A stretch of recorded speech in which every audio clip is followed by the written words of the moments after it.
Hello there, my fellow video gaming minions. How you doing today? You doing alright? Thank you very much for tuning in.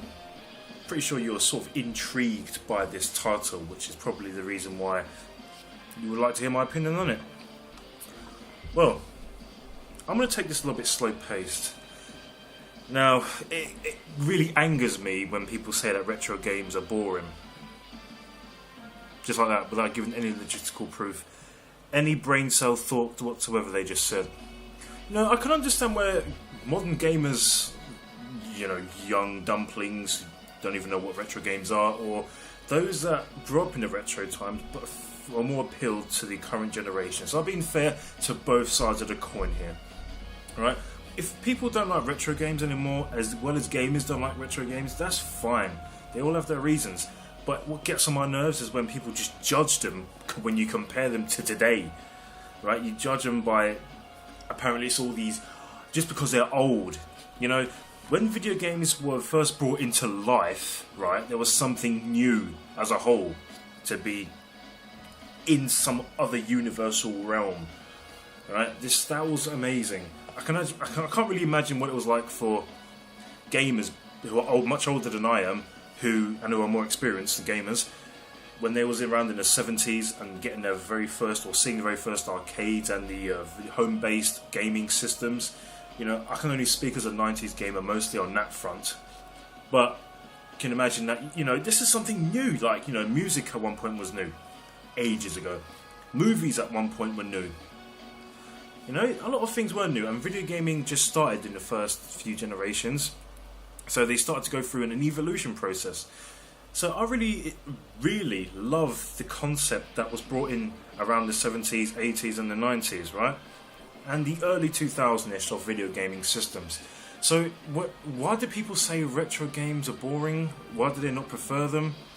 Well, everyone has their own insights towards that answer.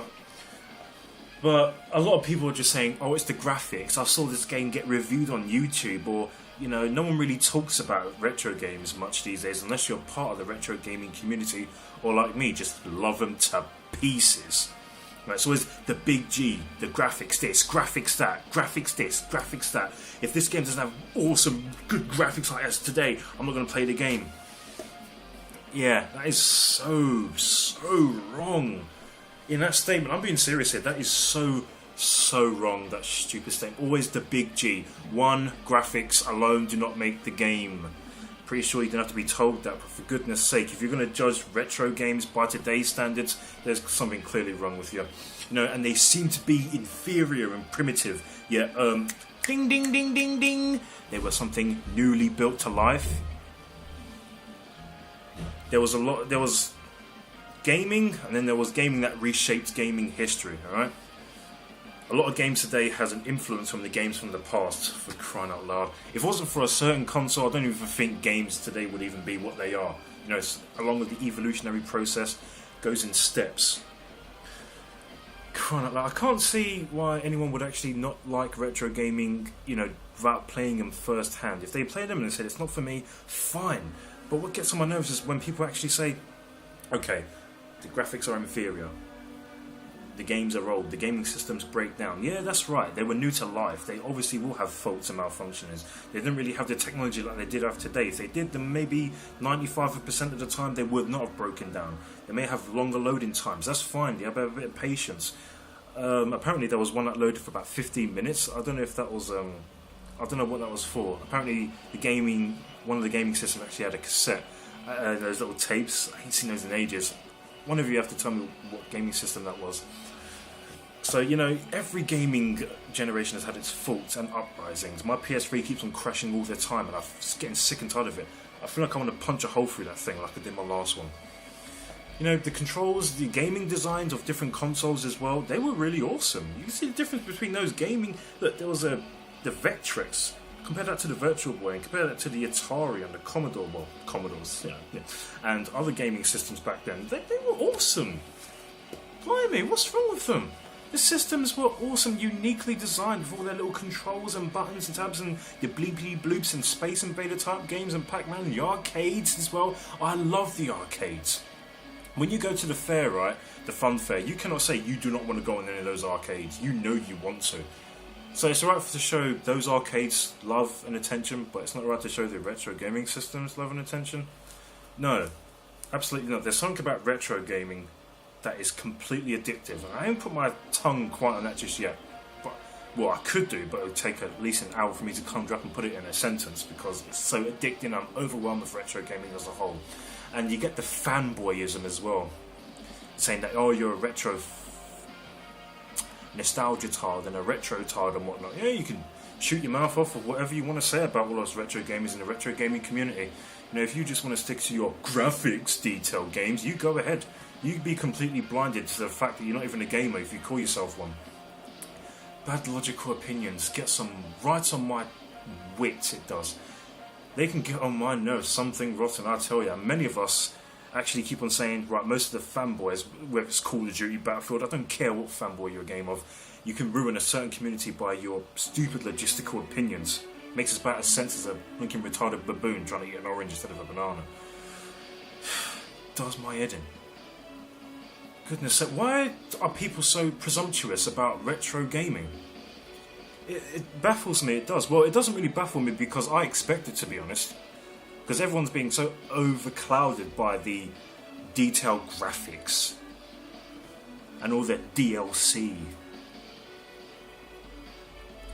They always compare the retro gaming to today. As far as I'm concerned, gaming is gaming at the end of the day. I don't care if you're hardcore, softcore, sorry, VMO gamer, or just, you know, all generation gamer, retro gamer. I don't care less. If you're going to say retro gaming is boring and not provide any reasons, not like excuses, not bad logical opinions, but reasons why, then you're just an idiot. Simple as that. There's the majority of the games on the retro gaming systems as well were actually challenging. They were fun. Games like the Mario All Stars, the entire probably library of their blinking NES system. Over 80% of the games in that thing are probably mind-bogglingly challenging, I'm telling you. Right? And some people today actually say, oh, like Demon Souls, Dark Souls, or you know, Call of Duty, and these games are hard. Do you know what? Certain games from the Mario series can make modern games look like child's play in terms of difficulty alone. They were challenging, they were fun, they were innovative, they were original, they were creative, they were funny, they were great. Especially when you bring your pals round as well. You know, that's what retro gaming was back then. I can only speak as a 90s gamer, but I'm pretty sure in the 80s and 70s they were very much more loved and appreciated. Yes, they had their faults. What system hasn't? No system's perfect. You know, and with retro gaming, blimey, it's amazing with the amount of what's the word I'm looking for? Variety of games as well. None of them were hardly the same. Not many of them actually. They were all different when you actually look at certain titles compared to this title and that title. You know, it was, yeah, more addictive those games were. I'll tell you, the gaming in the 90s for me, because I'm a 90s gamer, were very, very addicting. I did not want to... Every time I got back from school, back on the N64. When I was a bit younger, I wanted to play on the SNES, the Mega Drive Mark II, a lot longer than what I was. You know, these days I'm like looking in the shops and thinking, oh, Sony, you know, I get that feeling. That feeling, it's not good at all. Because I'm enjoying the hunt for the retro games. I enjoy them just as much as I'm enjoying modern gaming.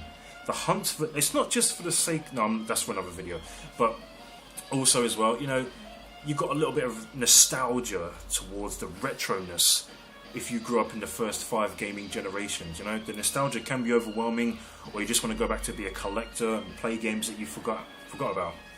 Of course, you know, young gamers or old gamers, as long as they can provide a good reason why they think retro gaming is boring or it's not for them, that's fine.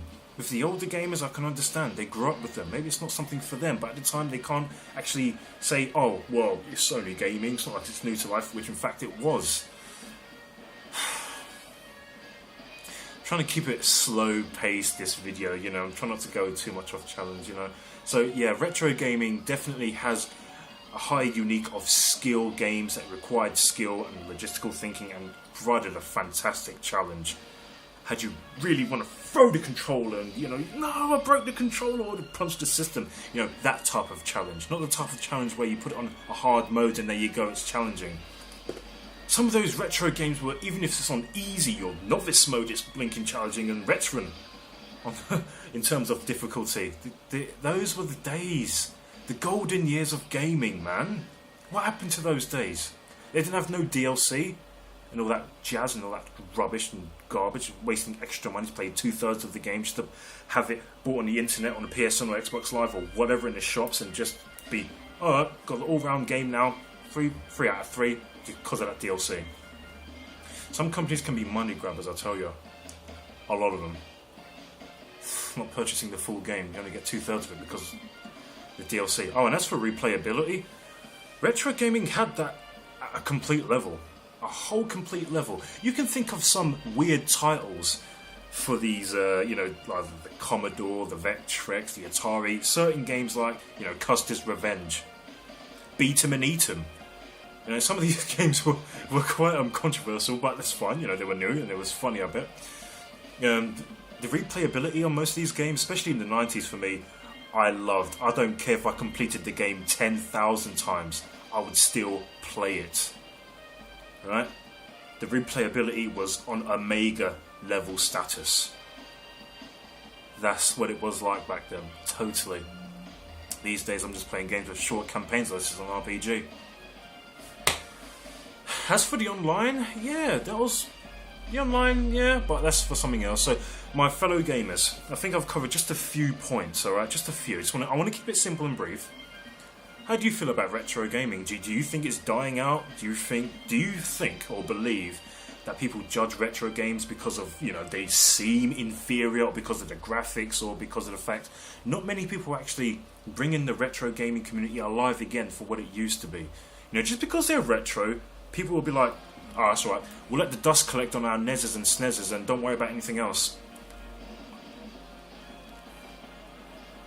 For those people that believe that retro gaming is stupid, rubbish, boring, out of this world, they don't deserve to be talked about, I kindly invite you to buy a first class ticket, right, to go at a fancy airport, get on a wonderful plane, okay, stay with me on this one, and then kindly volunteer yourself to jump out of that plane that's 30,000 feet in the air and land anal first on the giant cactus somewhere in the middle of the Sahara Desert, because that is just stupid, right? So I'm Dr. Virtual. You take good care of yourselves, my fellow gaming minions, and may retro games live on. And in case you're wondering, this video is actually going to get a reboot in the future, so I can go a little bit in depth when I get my new software.